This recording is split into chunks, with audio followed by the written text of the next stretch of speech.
Good day, ladies and gentlemen. Welcome to the OffGridEnclave. Security and protection are important parts of life, especially when you're living off-grid and further away from society than the normal urban dweller. The further away you are from the next urban area, the longer it takes for the police or security forces to arrive when you need them. A lot of people have the misconception that a weapon, whatever type it might be, will be a reasonable security measure. However, more often than not, it gets overlooked that protection begins with actually protecting your body, and not necessarily with the ability to use force as defense. For this reason, we will be having a look at body armor in this video. After some basic knowledge about body armor, its materials and types, I will show you guys my different class armor sets in detail and how they're built up. Let's start off with the different body armor ratings. Not all the body armors are created equally. As body armor scales pretty much from stab protection from casual knives to protecting from a 50 cal BMG, we're gonna have a look at these classifications from different countries. Overall, one can say there's three major categories: shrapnel protection, handgun protection, and protection from rifle rounds. In most cases, in the civilian area, usually a light vest that offers protection against most common handguns is adequate protection. So let's have a look at the details. First off, we start with the Germans. Germans call their protection levels Schutzklasse, and basically we have two main important areas here. Schutzklasse 1, which is for common handgun rounds, and Schutzklasse 3, which is classified for rifle rounds. Up next we have the British ratings. While they do differ in detail, the main ratings are about the same as the German ones. We have HG1 for common handgun rounds and HG3 for rifle rounds. The American armor rating is a bit different. One could argue common handgun rounds are classified as 3A there, and the rifle rounds are classified as level 3. Last but not least, we'll look at the Russian classification of armor. Here the common handgun rounds would be BR3 and the rifle classification would be BR4. To make things less complex and more easy to understand, I will be referring to the German and British armor classes, meaning level 1 for handgun rounds and level 3 for rifle rounds. Now that we have the different possible classifications sorted, let's have a look at the different materials used to build body armor. Body armor comes in two different types. There is soft body armor and then there is hard body armor. Soft body armor is made from thick, durable material that adjusts to your body form. We will be having a look at these materials first. One of the oldest materials in that class would be ballistic nylon. It has seen use since World War II. However, with technology improvements and nowadays, Kevlar pretty much took over that role. Most soft body armor that you can find nowadays will be made from Kevlar layers. In the recent years, a new material has come up from the industry. It's called PEUHMW. It's a lightweight polymer that is also multi-hit resistant. Soft body armor materials will mainly be used in vests to cover level 1 ratings, protect against normal handguns. In the military, soft body armor is mainly used as shrapnel protection and as Kevlar padding under hard armor plates. The oldest known and common material used for armor plates is steel. Depending on the thickness and the steel type, very good results can be achieved with these. The next type of material used for hard body armor is compressed Kevlar plates. This is the same material used for the soft body armor. However, this Kevlar is hard pressed with a resin like epoxy under an industrial press to give it further strength. A cheaper alternative to hard pressed Kevlar plates is hard pressed fiberglass plates. They do offer a bit less protection than the Kevlar, so one needs to increase the thickness to achieve the same results. Hard-pressed fiberglass plates are usually also used as backplate for the next type of armor, which would be ceramics. Ceramics offer a very nice protection against impact, but they have the big downside of shattering quite easy, even from minor impacts like dropping them. PEUHMW can also be used for hard plates. It does offer less protection for solid core projectiles, but it is very lightweight. Okay, now that we have covered the different ratings and materials that are available for body armor, let's see what kind of different forms are available on the market. The most common form of body armor are soft Kevlar vests. These lightweight vests can be worn under a t-shirt or a pullover and are easily disguisable. Usually these vests do come with a SK1 rating, so they do protect reasonable against normal handgun calibers. The next common soft armor would be vests to wear over your clothes. These usually come with a bunch of pockets and all sorts of utility connections. This is the type of vest the police uses in most countries. Usually they do have a SK1 rating to stop normal handgun calibers. Depending on the country, they might also have a stab protection layer. So far we have been looking at the civilian side of body armor. Slowly we are leaving that area and looking at the more military side of body armor. The military in most countries will not consider soft Kevlar armor protection against projectiles, but will consider or classify them as flak vests to protect against shrapnel and handgun calibers. Military vests will cover a lot more area of the upper body than civilian ones. They will have parts that will protect the neck and special pieces that protect the shoulders as well. They do also have the sides covered. To complement soft Kevlar vests, plate carriers are used. Simply speaking, plate carriers are two bags with shoulder strips to wear over your existing soft Kevlar body armor. Simple plate carriers with front and back protection plates are usually used for police to have increased protection if the requirements would arise. The military usually uses plate carriers that do also feature plate pockets on the sides to increase protection for vital organs. In recent years and conflicts around the globe, most militaries adapted and have developed combat armor. Combat armor vests are basically soft Kevlar vests with built-in plate pockets. Usually they do also come with neck, shoulder and side protection. Simply speaking, they combine the concept of a flak vest and a plate carrier in one item. Last but not least, we're looking at pretty much the maximum version of body armor one can acquire.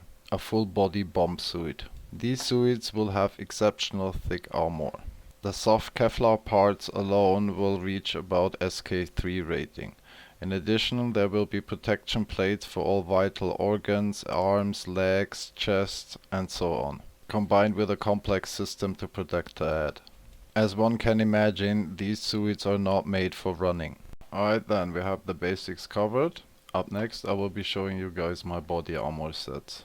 Most of these items are highly modified. We will be glancing over that in this video and I will be showing some parts of that. Although I will not be showing the whole build of each and every armor plate and so on. There will be a separate detailed video on how to build armor plates and body armor yourself. Subscribe and hit the bell so you don't miss it. These armor sets is what I consider to be light, medium and heavy armor. My medium set already offers a lot more protection than the standard loadout that most countries issues their soldiers in active war zones. My heavy armor setup is basically a bomb suit with increased mobility. Let's go step by step and start with the light armor.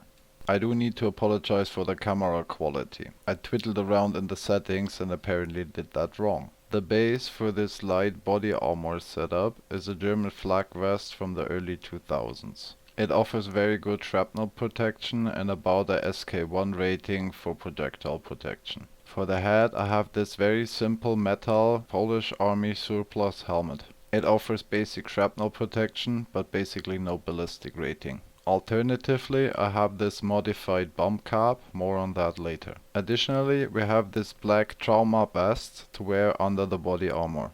These trauma protection vests are usually used by people who do motorbike sports, downhill mountain biking or anything of that sort. This one has polycarbon plates on the back to protect the spine. They're built in an overlapping manner, so there's a lot of flexibility left. On the inside of the vest there is plenty of soft padding. on the front, the sides, and as well as on the back. This functions as trauma pad under the Kevlar armor to reduce the blunt forces after projectile impact. As mentioned before, the main part of this light body armor setup is a standard German flag vest from the early 2000s. No modifications have been done on this one. I will open it up so you guys can see the inside. As you can see on the inside, there's zippers on the front and the back. After opening the zippers, we have access to the soft Kevlar padding of the vest. Treat these soft Kevlar paddings properly, this is what provides the ballistic protection for you. The soft Kevlar paddings come in all forms and sizes. There is smaller elements that go in the shoulder protection pieces, the collar, the neck pieces, and so on. I will not open all the pockets of the vest now and pull out all of the paddings, but what I can do is show you the padding, because I bought a whole stack load of them from the army surplus. If you want to build or modify body armor, why reinvent the wheel when you can buy perfectly fine rated materials for cheap from the army surplus? I have stacked a bunch of German neck, shoulder and collar soft Kevlar paddings, as well as some British collar and shoulder protection paddings. They are great to work with and can be utilized in many ways. The British soft Kevlar padding is a bit stronger and basically rated SK2, while the German soft Kevlar padding is SK1. So, how to utilize these soft Kevlar paddings? Good thing you ask, as the next item on the list is this modified bomb cap. A bomb cap is basically a baseball cap that has a built-in light helmet. Usually it's a polycarbonate shell with some trauma padding on the inside. However, there's also variants available with thin aluminum. These bomb caps provide about the same level protection as a construction site helmet. When I pull the polycarbonate shell out, you can see how I modified the cap. The soft Kevlar padding of the collar does fit quite perfectly inside. It does provide ballistic protection for the forehead and the sides up till the ears. This is something nice to wear when you go out on the range or do some backyard plinking. The SK1 rating provides reasonable amount of protection for ricochets even for higher calibers. Ricochets usually come somewhat from the area that you're looking at, because usually this is also the direction that you're shooting at. With this we can wrap up the light body armor setup and have a look at the medium. Looking at the medium body armor setup, one can immediately notice it's a much bigger package. Keep in mind that also the weight scales with this. The more protection one wants, the more body parts one wants covered, the more weight one needs to carry around. While the light body armor setup weighted in at about 8 kilos in total, I would estimate the medium setup somewhere between 12 and 16 kilos. As head protection for this setup, I've chosen a NATO Kevlar helmet. Nothing fancy here, no modifications done to this. The helmet is rated at SK1. Good enough for shrapnel and pistol calibers. It will not stop a high caliber rifle round, however. As base for the chest armor, once again I have chosen a German flag vest from the early 2000s. In contrast to the light armor setup, this flag vest has been heavily modified. I will open it up and show you guys how I improved it. From here on you will see some overlapping parts of the armor setups. In this one, for example, I am using the same trauma vest as I'm using in the light armor setup. So let's have a look what I exactly modified on the vest. When I close the vest, you can already see it's a lot more stiff than the standard German flag vest. As I open the zippers, you can see my modification.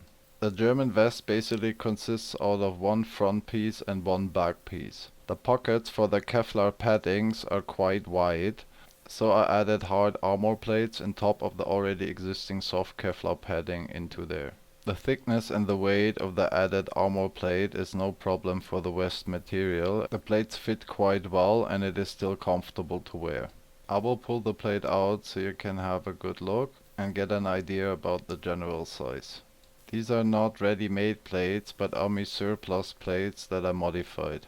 The original plates are Italian army surplus. They are rated SK2 and consists of 7 mm of hard-pressed Kevlar, about 9 mm of trauma padding and another layer of 1 mm of hard Kevlar padding. In front of the hard-pressed Kevlar plate I added 6mm thick ceramics, in form of 2.5 cm squares. After adding the ceramics, the plate can be considered better than SK3. This one will stop rifle rounds. I can show you guys one of those Italian army surplus plates without modifications. If you're interested in the building process, check out the building video. I will be adding a link in the description once it's done. The back of the flak vest has also been improved with the armor plate of the same type. When we are looking at the unmodified plate, it is much more easy to see its composition. You can clearly see the 7mm of hard-pressed Kevlar, the about 7 to 9mm of trauma padding, and the additional 1mm of Kevlar. When I put the plates down right on top of the flak vest, you can see the size is overlapping almost perfectly. This is why I chose to use these Italian surplus plates for modification. I would like to point out that obviously we are not removing the existing soft Kevlar padding, we are adding a hard armor plate on top of that. Thankfully we could apply the same principle to the collar, the neck and the shoulder pieces. The pockets were built with enough wiggle room, so it was quite easy possible to double up on padding. For the shoulders I chose to double the soft Kevlar padding. To beef up the already existing SK1 collar paddings, I used British SK2 rated soft Kevlar collar paddings and added them. By doubling the soft Kevlar padding, obviously you also lose some flexibility of the material. As you can see, when I put them on top of each other, the British collar paddings are a bit smaller than the German ones. This did help in not stretching the pockets too much. This wraps up the chest armor and its modifications, and we can move to the next item. What we have here is a ballistic groin area protector. Sort of like bulletproof underwear, just that you put them on top of your pants. It is held in place by sturdy belt straps in the front and the back. The front ones are quite fancy as they are easy detachable, so you can take a wee in the field. They are quite lightweight, comfortable to wear and easy to attach. This one was built for the British Army, dating the Afghanistan war. The soft Kevlar paddings are rated SK2 and provide reasonable amount of protection against handgun calibers and shrapnel. I pulled one of the soft Kevlar paddings out so you can have an idea. For the medium body armor setup, there have been no modifications done to the ballistic groin protection. The next item is worn on top of the ballistic groin protector. It's my completely self-made ballistic skirt. It has been made from camouflage pants and German Army shoulder soft Kevlar paddings with a rating of SK1. Once again, if you're interested in the exact building process, check out the building video. I'm not 100% finished with building this ballistic skirt. It is technically functional, but it lacks the finishing touches to make it look nice and smooth. I used about 24 of these soft Kevlar shoulder paddings. The placement was done in a way so they're partially overlapping. This gives still a lot of flexibility. The length was chosen so it covers the upper leg down until the knee. And of course, as it's a skirt, it covers all the way around. Next and last piece of the medium body armor set is the shin and lower legs protection. As a base for this, I chose shin guards that are usually used in downhill mountain biking or motocross sports. They are lightweight, have decent and firm grip, and offer a plate pocket in the front. Of course, unmodified, they only do a little bit of trauma protection, so we have to beef them up a bunch. To add ballistic protection properties, I used, and you should have guessed that by now, German flak vest paddings. For each of the shin guards, I used 4 SK1 rated soft Kevlar shoulder paddings. They are fixed in a way so their edges are overlapping. This gives a maximum of protection and flexibility. These protectors do wrap about fully around the leg. There is only a very small gap at the very upside of about 4 to 5 centimeters, where the backside is exposed. The unmodified item had polycarbon plates in the plate pockets. They were about 3 mm in thickness. I did replace those with about 6 mm thick steel.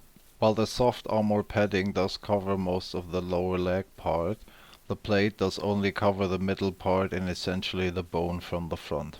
The armor rating of my medium body armor set can be seen as equal or better to what most soldiers in active war zones have issued.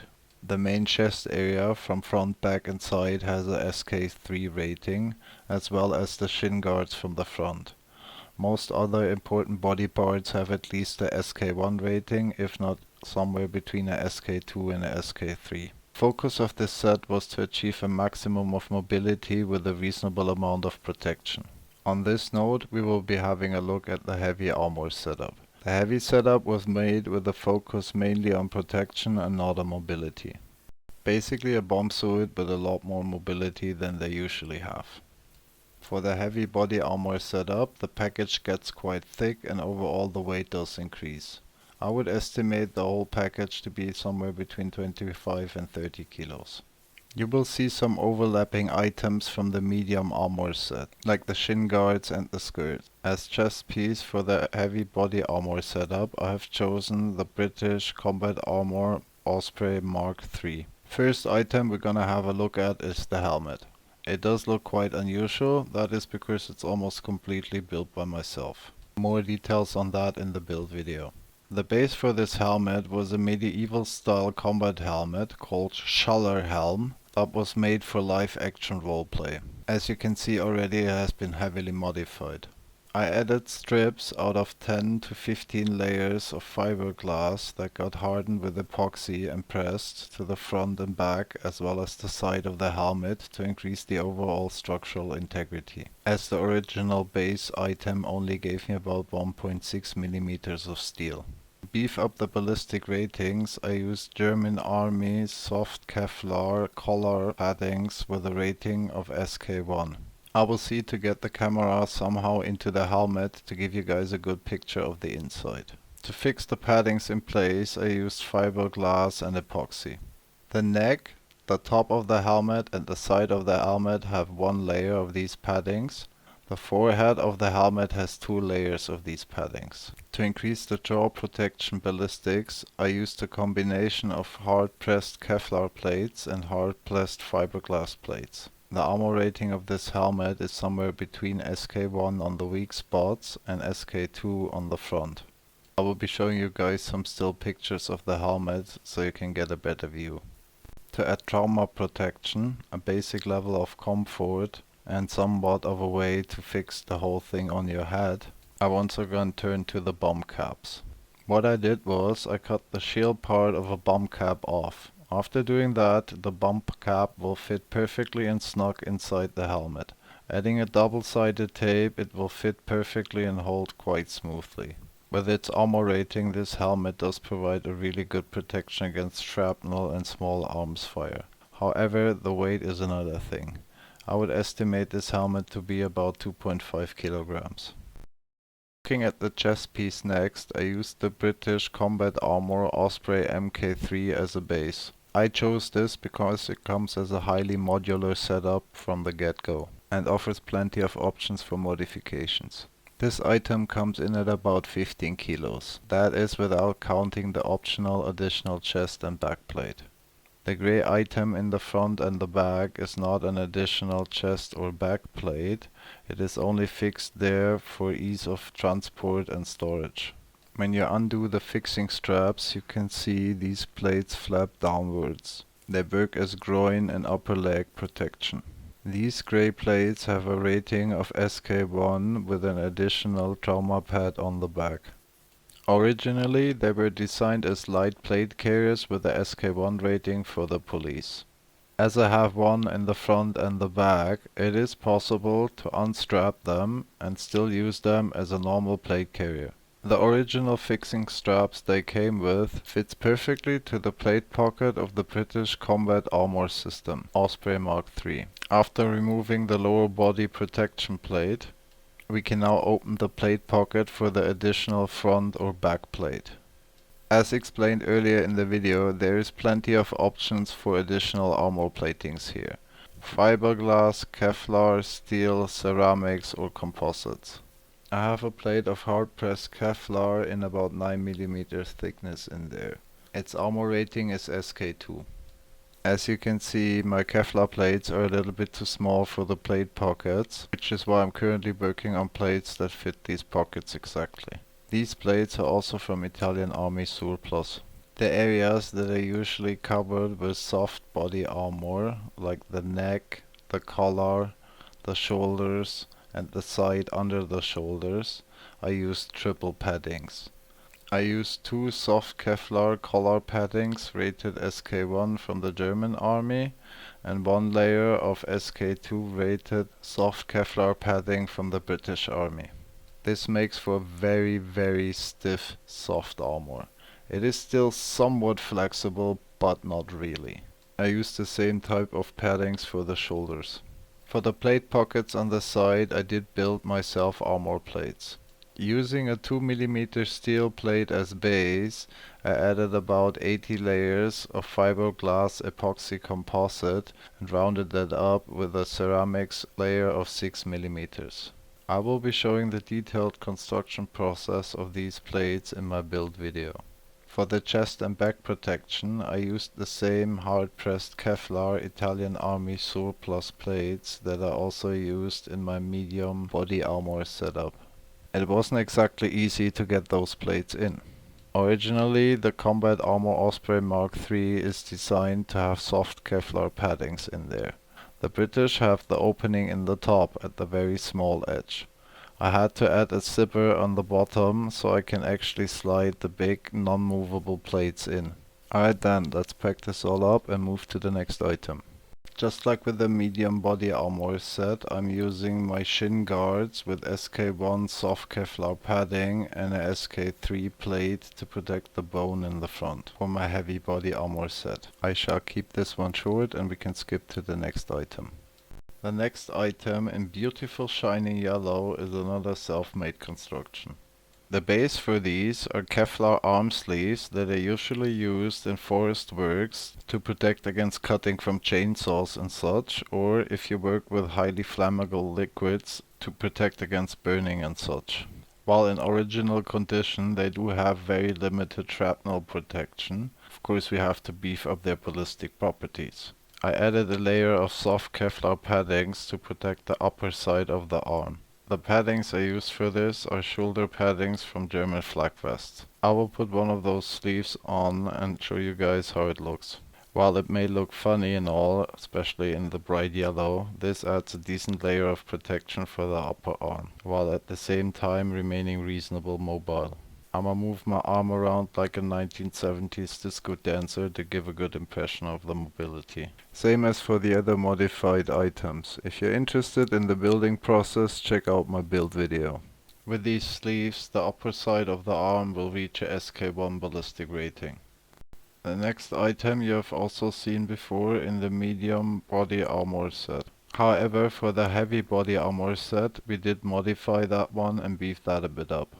Now our beloved bulletproof underwear features this plate carrier. Using the same technique as for the side plates of the chest armor, I reinforced a 2mm thick steel plate with about 80 layers of fiberglass epoxy composite and rounded that up with 6mm of ceramics on top. The plate that I built will go on top of the already existing SK2 soft Kevlar padding. This will provide the groin protector in the plated area with an armor rating of SK3 or better. And here we are at the last item for the heavy body armor setup. It's the armor rating SK1 knee-long camo skirt. As I already explained that item in detail in the medium body armor set, we can skip over that one. As mentioned before, for the heavy body armor, name is program. This set is not built for running through the forest, but for attending possibly explosive experiments like pyrolysis and such. The armor rating and coverage overall comes pretty close to a bomb suit, but it does have more mobility. At this point, most of you are probably wondering what some mobility means and how it actually looks. I will show you guys some clips of me doing stupid things in my garden while I wear the heavy body armor set. That should give a somewhat good impression of how mobile or not mobile one can be in such a body armor setup.